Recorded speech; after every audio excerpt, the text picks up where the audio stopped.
Okay, so we're going to go ahead and get started today. But first, I want to start with some introductions. I want to know just a little bit about you. But instead of sharing whole group today, I'm going to pass around these little yellow sticky notes. And if you could just jot down this information on the sticky notes, I'll flip through it as we go along. It'll help me to get some background information on you. On there, I'd like for you to put down your name. I'd also like for you to put down what you're currently teaching and what level that might be, where you teach, is it a high school, college, university, community setting, that type of thing. Also, I'd like for you to kind of put, and you can see up here how I have in my PowerPoint, your scale of experience with special needs from 0 or 1 all the way up to 10. And I'd say 0 or 1 would be not much, very limited experience, never really had a student with special needs in the classroom. And all the way up to 10, which you might consider too much experience or a significant amount of experience. Or maybe you feel it's never enough because you're like me and you're just a junkie for students with special needs. And then, in the middle, you've had several, you've done that, you've experienced this and that.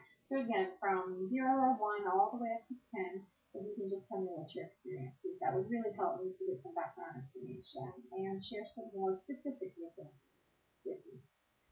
So, again, as we get that, I'll have some better insight to some of these questions and how to address them. But for now, I'm going to just go ahead and shoot. Um, you may be thinking, who are students with special needs? Well, as you'll see, again, up here on my PowerPoint, I define students with special needs maybe a little bit more unique than some people might. First of all, those students with special needs are obviously the ones that have been identified as ESE or receiving exceptional student education services.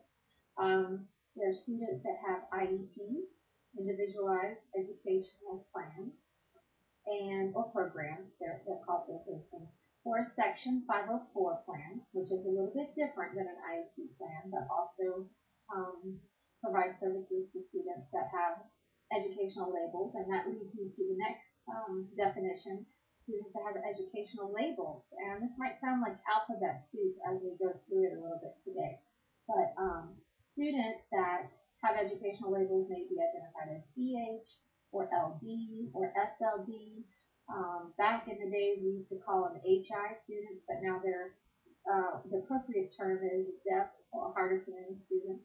Um, Gifted students, which is unique. A lot of people don't think, but gifted students actually fall under ESE services. Um, then we have this group of students that are not yet identified with a special need, but definitely have some unique learning needs. And there's a ton of these students out there if you just really look.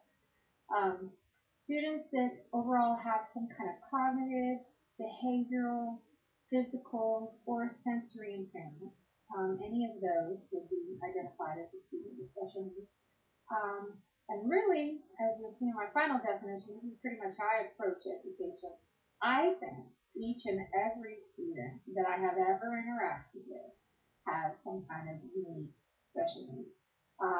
And I consider myself a person with special needs as well. So if we look at every person that we teach and encounter as unique and special, you'll find that any of these things that I'm going to discuss with you today that you can apply across the board to any age level, to any type of student, to any subject, and it really makes it applicable to everybody in here what I'm about to talk to you about. Okay, so first I have a question for you to think about, and I'm going to let you sit and think for just a second about this. I want you to think and ask yourself, do you think that students that have special needs ask to have special needs? Just think about that. I'll say it again. You can read it up here. Do you think that students with special needs ask to have special needs? Okay? Remember that question and ask yourself that in those moments when you're frustrated, when you're at your wit's end, when you have done so many extra things and you're exhausted, when you think you can't just do one more thing, just ask yourself that question. and I think it'll help kind of push you over the edge just a little bit. All right, I have several questions for you. So here's another question for you. I ask everyone this that I do any kind of intervention with, that I do any kind of training with. Actually, I used this with my father recently in regards to my aunt. But it is important for us to ask ourselves, what are we willing to do?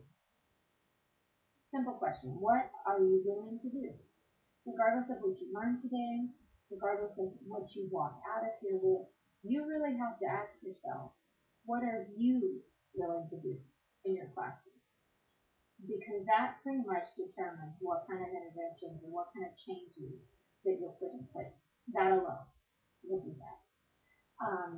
So here's another idea for your challenge.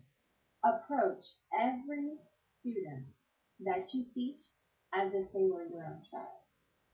I'll say it again. Approach every student that you teach as if they were your own child. And if you don't have a child, think about it as your niece, your nephew, your stepchild, a dear friend's child.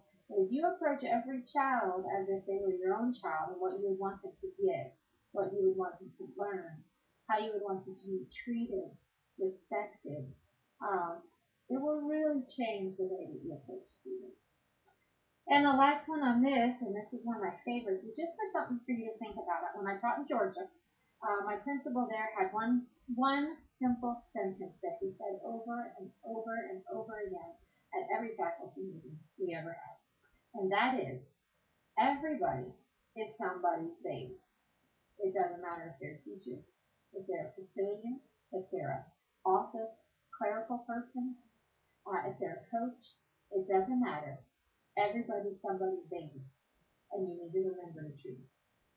So that really hit me hard and had a lot of impact. So as we think about those things, we're going to go through more of this presentation. And I really hope it opens your mind and gives you some strategies of how to approach these challenging students that are being put in your classroom. Okay,